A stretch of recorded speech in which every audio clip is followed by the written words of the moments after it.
बिस्मिल्लाहिर्रहमानिर्रहीम। अस्सलामुअलैकुम। मैं हूं हमजा अशरफ और मैं हूं सफिया खान। शामिल करते हैं हेडलाइंस। चीनी और गंदम बहरान पर इंक्वायरी रिपोर्ट जारी कर दी, वादा पूरा किया। वजीर आजम इमरान खान कहते हैं पाकिस्तान की तारीख में ऐसी मिसाल नहीं मिलती। माजी की जाती क़यादतें जाती मफादात की वजह से ऐसे रिपोर्ट जारी करने की हिम्मत नहीं करती थी। इंक्वायरी कमीशन की फॉरेंसिक ऑडिट रिपोर्ट का इंतजार कर रहा हूँ, जो 25 अप्रैल तक मिल जाएगी। नताइज के बाद कोई गिरोह नाजायज मुनाफाखोरी के काबिल नहीं रहेगा।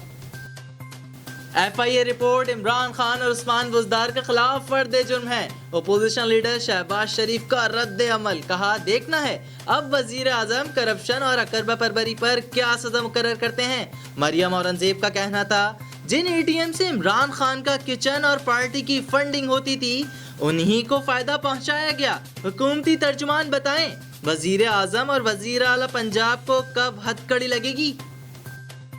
कराची में बरतानिया से आई लड़की और अहले खाना में कोरोना की तस्दीक। 9 अफराद एक्सपो सेंटर करंतना मुंतकिल। मुतासरा खानदान का इलाका सील। रायवंड करंतना में 56 नए केसेस रिपोर्ट। शुमाली वजीरिस्तान में तबलीगी जमात से आने वाले 2 अफराद में वायरस की तस्दीक। भक्कर में भी एक चीनी शहरी कोरोना वायरस का शिकार। सखर और कोयटा के करंतना मराकज में 79 अफराद सेहतियाब।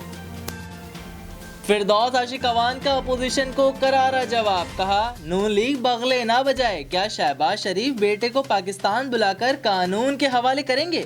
रिपोर्ट ने 30 साल से जारी खेल का पर्दा चाक कर दिया। शरीफ ग्रुप की बदमाशी भी वाज़ेह हो गई। चीनी के बरामद पर शरीफ खानदान ने 22 अरब रुपए की सब्सिडी ली। ये भी बता दिया कि वजीर आजम जो एक्शन लेंगे वो नजर आएगा।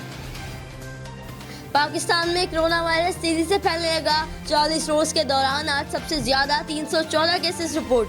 पंजाब में सूरत हाल तशवीशनाक। 247 केसेस सामने आए। कैंप जेल के 28 कैदी भी मौलिक कोरोना वायरस से मुतासर। सिंध में भी 51 मरीज सामने आ गए। पाकिस्तान में एक्टिव केसेस की तादाद 2868 हो गई। मुल्क भर में कोरोना से अब तक 46 अमवात हुई। 207 अफराद सेहतियाब हुए।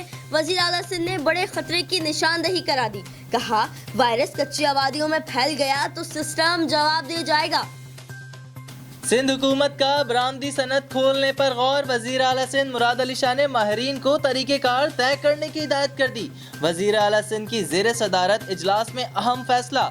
वजीर आला सिंध मुराद अली शाह ने कहा मखसूस सनतों को काम करने की इजाज़त का हतमी फैसला आइंदा हफ्ते किया जाएगा। महकमा सेहत समेत कानून नाफिज करने वाले तमाम माहिरीन हर सनत को कोरोना से बचाव और काम करने का तरीक़ेकार भी बताएंगे, जिसके तहत बरामदी शोबे काम कर सकेंगे। फिलहाल इतना ही। मजीद खबरों और अपडेट्स के लिए विजिट करें हमारी वेबसाइट csnlive.tv। इसके अलावा आप हमें फेसबुक और ट्विटर पर भी ज्वाइन कर सकते हैं। देखते रहिए CSN।